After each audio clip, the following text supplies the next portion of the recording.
Por um lado, contam que há uma certa tranquilidade tanto entre a população local quanto da parte do governo, que emite comunicados afirmando que não há motivo para pânico e que as autoridades têm a situação sob controle. Por outro, demonstram temor com o histórico de confrontação que já dura quase uma década. Um novo capítulo de disputas entre os países foi iniciado pela possível entrada da Ucrânia na OTAN, Organização do Tratado do Atlântico Norte, hipótese não aceita pelo governo russo. A tensão é ainda maior do que no último pico do atrito em 2014, quando a Rússia invadiu a Crimeia, uma península autônoma no sul da Ucrânia, e anexou o território. Embora o governo russo negue a intenção de invadir novamente territórios ucranianos, as tropas de Vladimir Putin estão posicionadas em lugares estratégicos. Para o empresário José Eduardo Melo, 33, a melhor opção no momento foi comprar uma passagem só de ida para o Brasil, deixando seu apartamento novo e o escritório recém-reformado em Odessa, cidade próxima ao Mar Negro, onde ele e sua esposa, Anna, administram uma empresa de intercâmbio para quem quer trabalhar fora do país.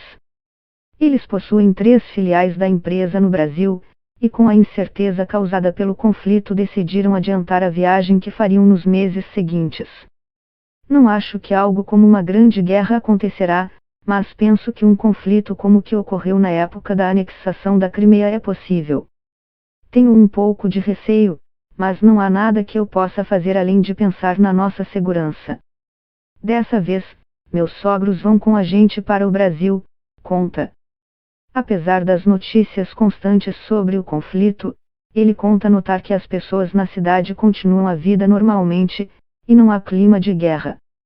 Ainda assim, para mim, dá uma certa ansiedade ver reportagens que mostram onde ficam os bunkers mais próximos, caso a população precise, diz ele, explicando que já existe uma lista do que se poderia ou não levar para essas estruturas feitas para resistir a projéteis de guerra, embora não lembre dos itens.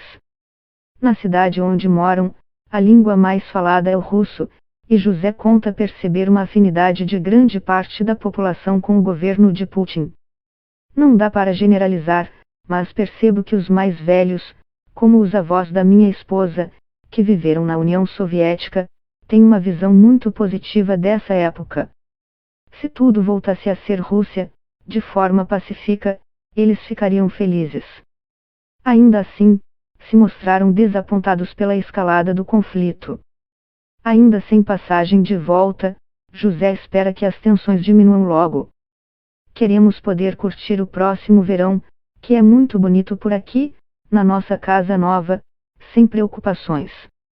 O medo não faz parte do dia a dia, mas temos que nos preparar caso algo aconteça mesmo a quase 500 quilômetros de distância da cidade de Odessa. Fernanda Krupin, 29, moradora de Kiev, capital da Ucrânia, descreve uma sensação semelhante.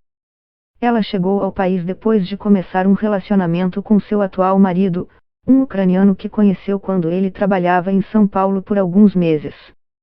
Com a chegada da pandemia, a empresa encerrou o projeto do qual ele participava e o casal precisou decidir qual seria o próximo passo.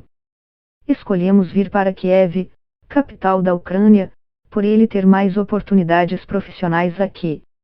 Já estou há 1 ano e meio, consegui um emprego em uma empresa de tecnologia e estou aperfeiçoando a língua, conta.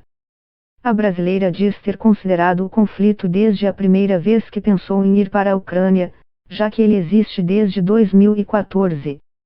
Vim com isso em mente, mas me sinto mais segura por estar mais longe da fronteira com a Rússia, que fica ao leste da Ucrânia. Não é tão próximo daqui e na prática, ao menos por enquanto, acaba não afetando nosso dia a dia. O que a deixa mais ansiosa não são as conversas dos conhecidos ucranianos, mas as mensagens de parentes brasileiros preocupados. Tento tranquilizá-los. Brinco com a minha mãe que ainda não estou indo trabalhar de tanque. Não há exércitos na rua nem nada do tipo. Ela e o marido, no entanto, não descartam a possibilidade de um conflito. Temos que nos preparar e começar a pensar em um plano B.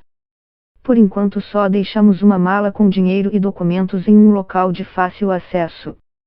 Meu maior medo é que o Minkita, que tem 35 anos, seja recrutado para lutar em caso de guerra.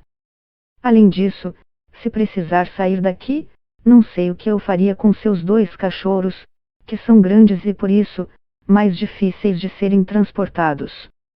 Apesar da iminência de uma guerra agora ser considerada por especialistas a mais forte dos últimos tempos, a ucraniana Olena Vladica, 25, relata que não sente muita diferença dos dias atuais para outros anos da história do conflito, exceto pela mudança nos seus negócios. Olena se tornou fluente em português após escolher o idioma como sua segunda língua quando cursava letras na Nacional Universidade Linguística de Kiev. Trabalhando como intérprete de russo e ucraniano, guia de passeios turísticos e auxiliar em buscas genealógicas para aqueles com descendentes no país, o maior público da jovem é o brasileiro. Para quem mora aqui, eu acho que nada mudou. A situação é igual a que começou 8 anos atrás, e seguimos indo para o trabalho, para a escola, cuidando das tarefas diárias. Mas para aqueles que olham de fora, eu percebo que há muita preocupação, diz. Eles questionam como está a situação e até se ainda temos comida, o que realmente não falta. Alguns tours que eu faria em abril e em maio já foram cancelados por conta desse medo. Morando na mesma cidade que João Timóteo de Oliveira, 56, diz já ter ouvido que por estar próximo ao porto, Odessa poderia ser um dos locais de ataque. Apesar disso, ele garante que ninguém na cidade parece estar preocupado com a possibilidade. Ele mora na Ucrânia há 6 meses e se mudou para o país após se apaixonar por Natasha, uma ucraniana, pela internet. Já aposentado por ter trabalhado na indústria petroquímica, o que garantiu a ele uma aposentadoria especial, decidiu se juntar a ela, com quem se casou. Eu sempre soube do fator de risco, mas em momento como esse, acabei pensando na felicidade da minha esposa. Eu tenho que estar do lado dela, principalmente se a situação for de risco, diz João. Mesmo estando há poucos meses no país, ele conta que se impressiona com a beleza da cidade e com a facilidade que se adaptou à rotina. Eu vivo como faria no Brasil. Tenho passeado e estudando o idioma, uma rotina normal. Até mesmo o povo, que imaginei ser mais frio, depois que você conhece mais de perto, são muito amigáveis e até parecidos com os brasileiros. Eu vou ao supermercado para comprar pão todos os dias e observo que não falta nada e ninguém faz estoque de comida. A sensação não é a de que uma guerra está prestes a acontecer. Nos canais oficiais do governo, o brasileiro afirma que a mensagem passada pelas autoridades sempre procura transmitir paz. Dizem que o ataque não é tão iminente, que a Ucrânia está preparada e que a população não entrar em pânico. Claro que cada pessoa reage de uma forma diferente, afirma. Entre os brasileiros, há alguns com plano de fuga, com medo, e outros tranquilos.